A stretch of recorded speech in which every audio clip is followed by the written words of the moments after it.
The way that the IMF and the World Bank is sold to people and the general public is that it's a union between pooling together money in order to bail out and support developing countries and redistribute some money from the wealthy nations to the less well-off nations. Unfortunately, it's completely opposite in reality. It's one thing when a government and a national banking system racks up tremendous debt. There's a massive difference between a national debt and a debt to another country. Because when you're in debt to another country or another institution like the IMF and the World Bank, you lose the democratic power, the sovereign power, the sovereignty of the nation. Well, the colonialists left, and you had countries like Ghana and Nigeria becoming independent. But of course, they needed infrastructural loans to build up their countries. So unfortunately for them, to enable them to build up those kind of infrastructures, they needed to take out loans. And what happened to the rest of the country? What happened to the rest of the manifesto? What happened to the people?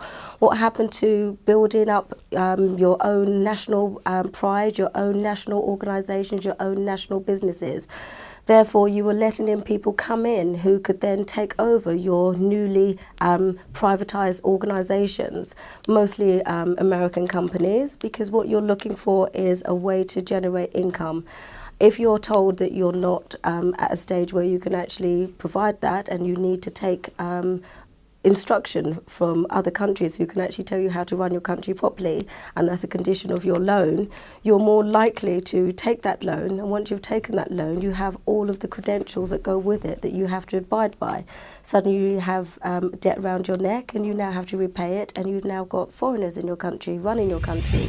Most African countries have national products that are developed traditionally in their countries, but the market's been completely marginalised by having tariffs that work to the Western economies so that they can actually pay the rock bottom prices for these products and services, and actually are subsidised in their own countries so that they don't actually lose out. But the farmers, the local farmers who are sort of tiling their trade and making sure that they're, growing the crops that are actually going to benefit their families, are being sold down the river.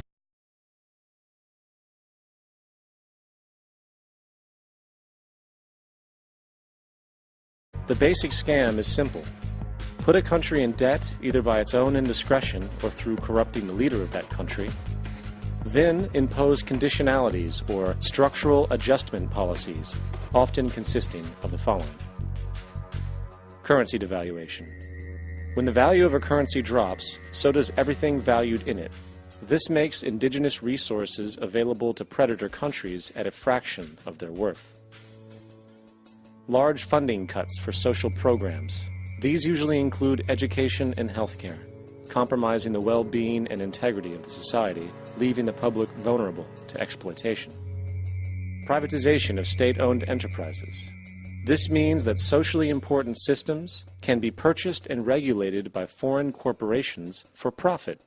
For example, in 1999, the World Bank insisted that the Bolivian government sell the public water system of its third largest city to a subsidy of the U.S. corporation Bechtel. As soon as this occurred, water bills for the already impoverished local residents skyrocketed. It wasn't until after a full-blown revolt by the people that the Bechtel contract was nullified. Then there is trade liberalization, or the opening up of the economy through removing any restrictions on foreign trade. This allows for a number of abusive economic manifestations, such as transnational corporations bringing in their own mass-produced products, undercutting the indigenous production and ruining local economies. An example is Jamaica, which, after accepting loans and conditionalities from the World Bank, lost its largest cash crop markets due to competition with Western imports. Today, countless farmers are out of work, for they are unable to compete with the large corporations. We will identify a country that has resources our corporations covet, like oil, and then arrange a huge loan to that country from the World Bank or one of its sister organizations. But the money never actually goes to the country. Instead, it goes to our big corporations to build infrastructure projects in that country, power plants, industrial parks, ports, things that benefit a few rich people in that country, in addition to our corporations, but really don't help the majority of the people at all. However, those people, the whole country is left holding a huge debt. It's such a big debt they can't repay it, and that's part of the plan, that they can't repay it.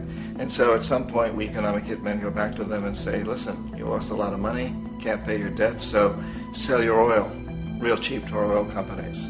Allow us to build a military base in your country, or send troops in support of ours to someplace in the world like Iraq, or vote with us on the next UN vote. To have their electric utility company privatized and their water and sewage system privatized and sold to U.S. corporations or other multinational corporations.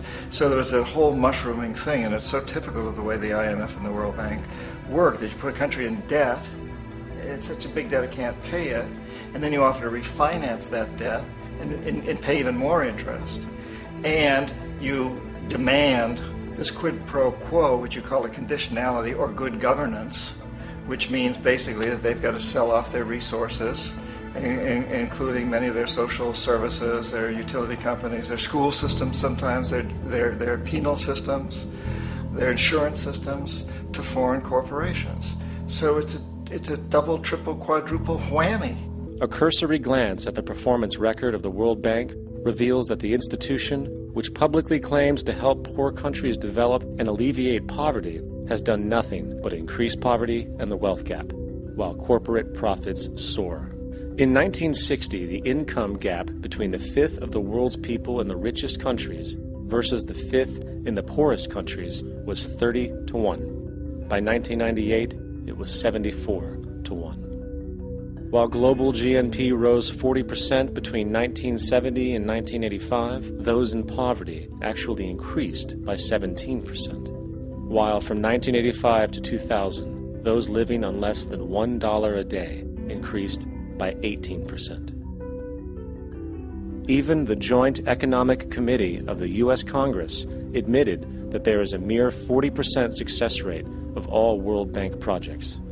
In the late 1960s, the World Bank intervened in Ecuador with large loans. During the next 30 years, poverty grew from 50% to 70%. Under or unemployment grew from 15 to 70%. Public debt increased from $240 million to $16 billion, while the share of resources allocated to the poor went from 20% to 6%.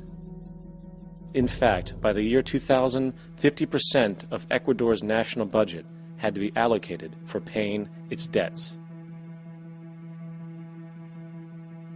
It is important to understand the World Bank is, in fact, a U.S. bank supporting U.S. interests. For the United States holds veto power over decisions, as it is the largest provider of capital. And where did it get this money? You guessed it. It made it out of thin air through the fractional reserve banking system.